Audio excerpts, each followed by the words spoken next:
ഇന്ന് കണക്കുകൾ പ്രകാരം ലോക ജനസംഖ്യയിൽ ഏറ്റവും കൂടുതൽ പ്രമേഹ രോഗികളുള്ളത് ഇന്ത്യയിലാണ്. ഇന്ത്യയിൽ തന്നെ കേരളത്തിലും. നമ്മൾ പ്രോപ്പറായിട്ട് കൺട്രോൾ ചെയ്യാത്തതുകൊണ്ടാണ് ഇന്ന് പ്രമേഹ രോഗികളുടെ എണ്ണം കൂടിക്കൂടി വരുന്നത്. ഫുഡ് മാത്രം കൺട്രോൾ ചെയ്തുകൊണ്ട് മാത്രം നമുക്ക് ഡയബറ്റീസ് കൺട്രോൾ ചെയ്യാൻ പറ്റില്ല.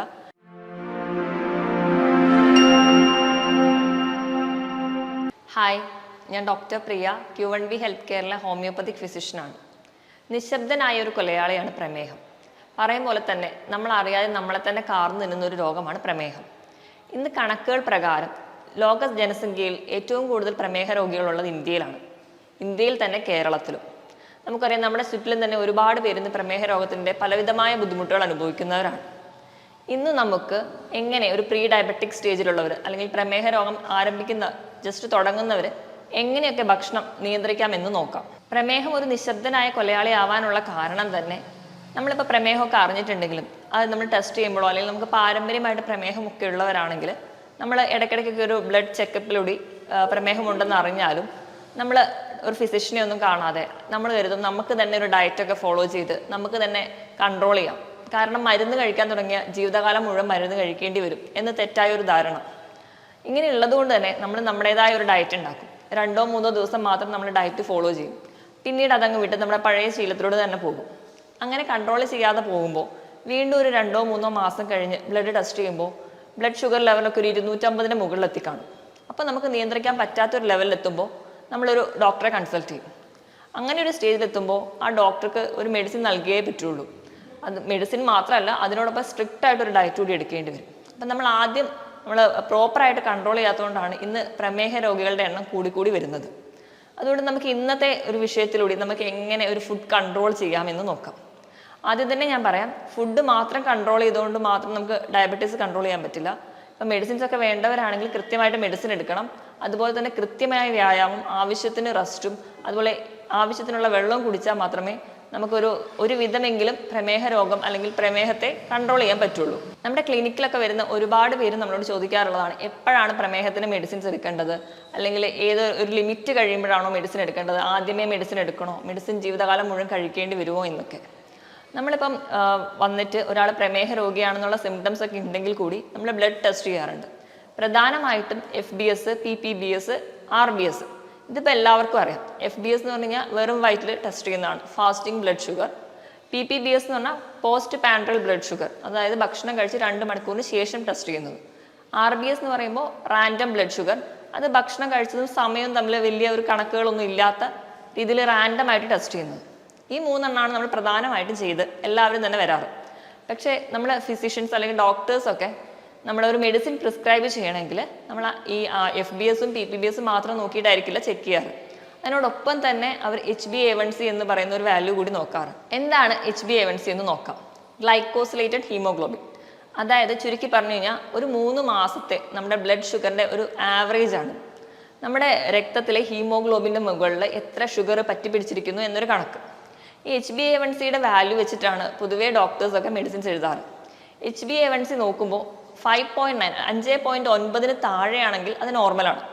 5.9 മുതൽ 6.3 വരെ ഇതിനിടയിലാണെങ്കിൽ പ്രീ ഡയബറ്റിക് എന്ന് പറയാം. അതായത് നമ്മൾ പ്രമേഹത്തിലോട് കിടക്കാൻ പോകുന്ന ഒരു സ്റ്റേജ്.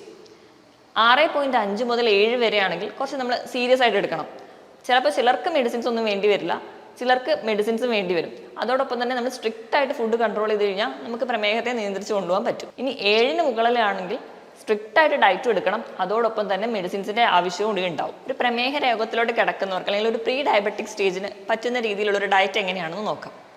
നമുക്ക് പ്രമേഹ രോഗത്തിൽ എന്തൊക്കെ കഴിക്കണം, എന്തൊക്കെ ഒഴിവാക്കണം എന്ന് പറയുന്നതിന് മുൻപ് എങ്ങനെ ഭക്ഷണം കഴിക്കണമെന്ന് നോക്കാം. നമ്മൾ മലയാളികൾ പൊതുവെ 4 നേരമായിട്ടാണ് ഭക്ഷണം കഴിക്കുക. രാവിലത്തെ അല്ലെങ്കിൽ ഒരു മോർണിംഗ് ബ്രേക്ക്ഫാസ്റ്റ്, ഉച്ചയ്ക്ക് ഒരു ലഞ്ച്, വൈകിട്ട് ഒരു ടീ ടൈം, അത് ഒരു സ്നാക്സ് ഒക്കെ, രാത്രി ഡിന്നർ. ഇങ്ങനെ 4 നേരമായിട്ടാണ് പ്രധാനമായിട്ടും ഭക്ഷണം കഴിക്കുക. ഇങ്ങനെ 4 നേരമായിട്ട് കഴിക്കുന്നതിന് പകരം തവണകൾ കൂട്ടുക. ഒരു 5-6 തവണയായിട്ട് ഭക്ഷണം കഴിക്കണം. അതുപോലെ തന്നെ ഭക്ഷണത്തിൻ്റെ ക്വാണ്ടിറ്റി കുറയ്ക്കുക. അതായത് നമ്മൾ കൂടുതൽ തവണ കൂട്ടുക, അളവ് കുറയ്ക്കുക. ഇങ്ങനെയായിരിക്കണം ഒരു ഡയബറ്റീസ് ആൾക്കാരുടെ പ്രോട്ടോകോൾ. ഇങ്ങനെ ഒരു പ്രോട്ടോകോളിൽ വേണം അവർ ഭക്ഷണം കഴിക്കാൻ. ഇനി എന്തൊക്കെ ഭക്ഷണം കഴിക്കാമെന്ന് നോക്കാം. നമ്മൾ രാവിലെ എണീക്കുമ്പോഴാണെങ്കിൽ നമ്മളെല്ലാവരും ചായയും കാപ്പിയൊക്കെ കുടിച്ചിട്ടാണ് ഒരു ദിവസം തുടങ്ങാറ്. രാവിലെ എണീക്കുമ്പോൾ തന്നെ ഇതിന് പകരമായിട്ട് 1-2 ഗ്ലാസ് ചെറു ചൂടുവെള്ളം കുടിക്കാം. ഇപ്പോൾ ചായയോ കാപ്പിയോ നിർബന്ധമുള്ളവരൊക്കെ ആണെങ്കിൽ ദിവസം ഒരു 2 അല്ലെങ്കിൽ 3 മാക്സിമം അത്രയും പാലൊക്കെ ഒഴിച്ച് ചായ കുടിക്കാം. ഒരു കാരണം വെച്ചാലും മധുരം അടങ്ങിയ ഒരു വസ്തുവും ചായയിൽ ആഡ് ചെയ്യും. അപ്പം ചിലരൊക്കെയാണെങ്കിൽ പഞ്ചസാര ഇടും, ചിലർ ശർക്കര ആഡ് ചെയ്യാറുണ്ട്. അതുപോലെ പഞ്ചസാര, ശർക്കര, തേൻ പൂർണ്ണമായിട്ടും ഒഴിവാക്കണം ഇങ്ങനെ ഒരു പ്രീ ഡയബറ്റിക് സ്റ്റേജിലോട്ട് പോകുമ്പോൾ തന്നെ. അത് കഴിഞ്ഞ് നമ്മളൊരു 2 മണിക്കൂറിനുള്ളിലൊക്കെ തന്നെ ബ്രേക്ക്ഫാസ്റ്റ് കഴിക്കും. അപ്പം രാവിലത്തെ പ്രഭാത ഭക്ഷണം എന്ന് പറയുന്നത് നമ്മൾ പ്രധാനമായും കഴിക്കുന്നത് ഇഡ്ഡലി, ദോശ, അപ്പം, പുട്ട് തുടങ്ങിയ ഭക്ഷണങ്ങളൊക്കെയാണ്. അപ്പോൾ ഒന്നാമതായിട്ട് നമ്മൾ ഇഡ്ഡലിയുടെ കാര്യം അല്ലെങ്കിൽ ദോശയുടെ കാര്യം എടുക്കുകയാണെങ്കിൽ നമുക്കറിയാം അരി പുളിപ്പിച്ചുണ്ടാക്കുന്ന ഭക്ഷണമാണ് ഇഡ്ഡലി, ദോശ, അപ്പം ഒക്കെ. ഇങ്ങനെ അരി പുളിപ്പിക്കുന്ന സമയത്ത് ഗ്ലൈസീമിക് ഇൻഡെക്സ് കൂടുകയാണ്. എന്താണ് ഗ്ലൈസീമിക് ഇൻഡെക്സ്? ഒരു ഭക്ഷണത്തിൽ നമ്മൾ ഭക്ഷണം കഴിച്ചു കഴിഞ്ഞാൽ നമ്മുടെ രക്തത്തിലേക്ക് ഷുഗർ കൂടുന്നതിൻ്റെ ആ ഒരു ടൈമാണ് നമ്മൾ ഗ്ലൈസീമിക് ഇൻഡെക്സ് ആയിട്ട് പറയും. ഗ്ലൈസീമിക് ഇൻഡെക്സ് കുറഞ്ഞ ഭക്ഷണങ്ങളാണ് പ്രമേഹ രോഗികൾക്ക് ഏറ്റവും നല്ലത്.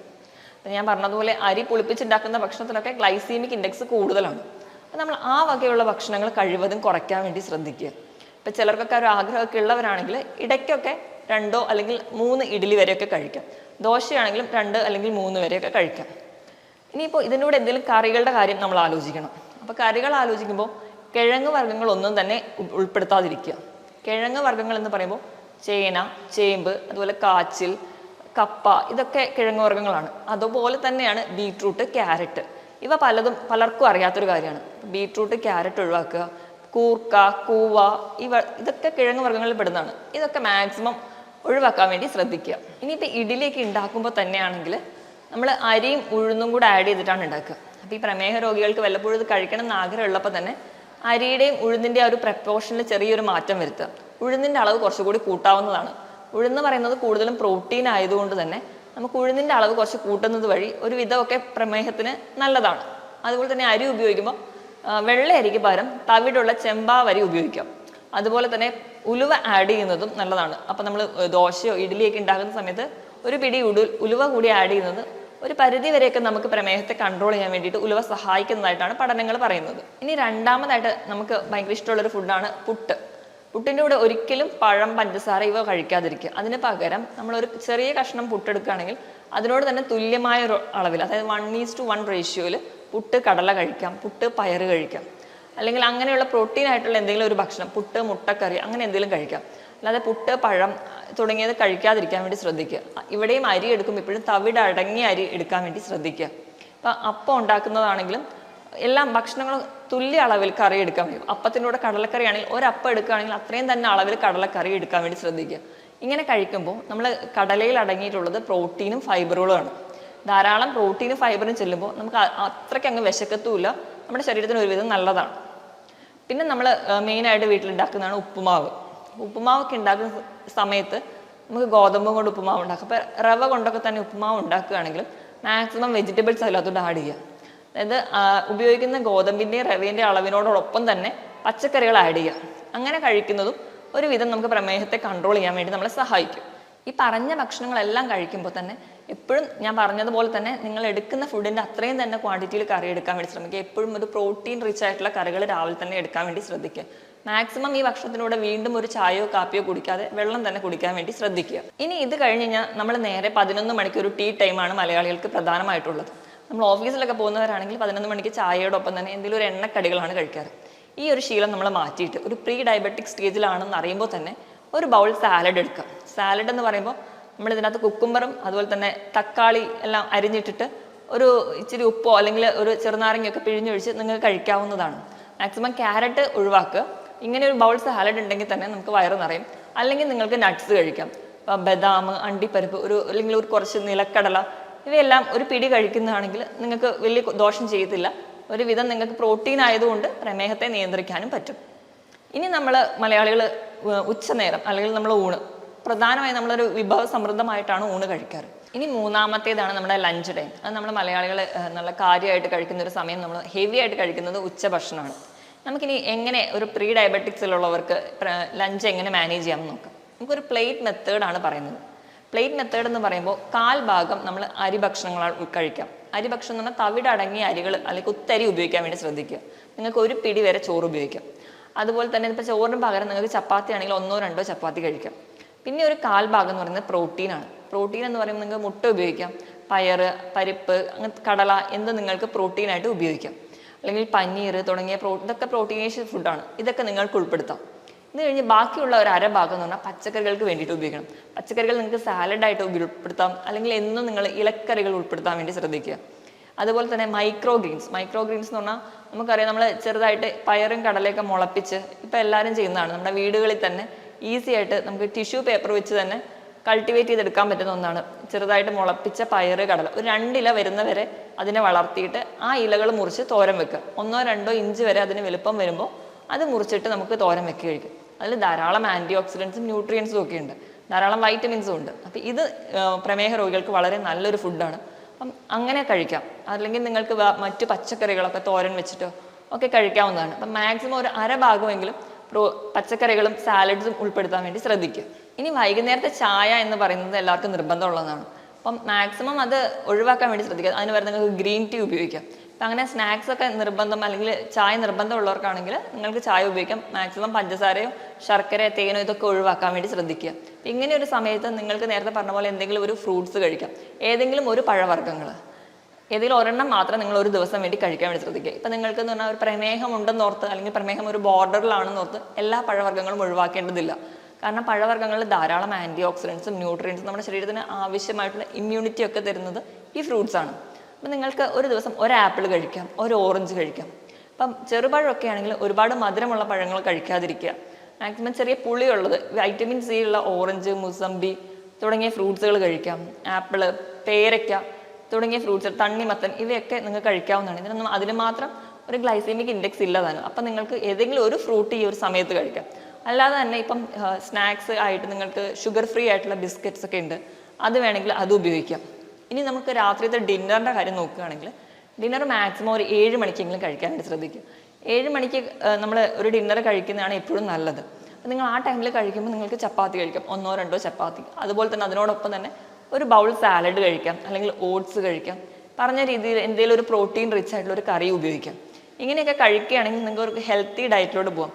7 മണിക്ക് കഴിച്ചു കഴിഞ്ഞാൽ പിന്നെ വേറെ ഭക്ഷണമൊന്നും കഴിക്കാതിരിക്കുക. പിറ്റേ ദിവസം രാവിലെ ഒരു 8 മണി 9 മണിക്കാണ് നമ്മൾ പിന്നീട് ഒരു ഭക്ഷണം കഴിക്കുന്നതെങ്കിൽ നമുക്ക് ഈ ഒരു 12 മുതൽ 13 മണിക്കൂർ വരെ ഒരു ഇൻ്റർമീഡിയറ്റ് ഫാസ്റ്റിംഗ് കൂടിയാവും.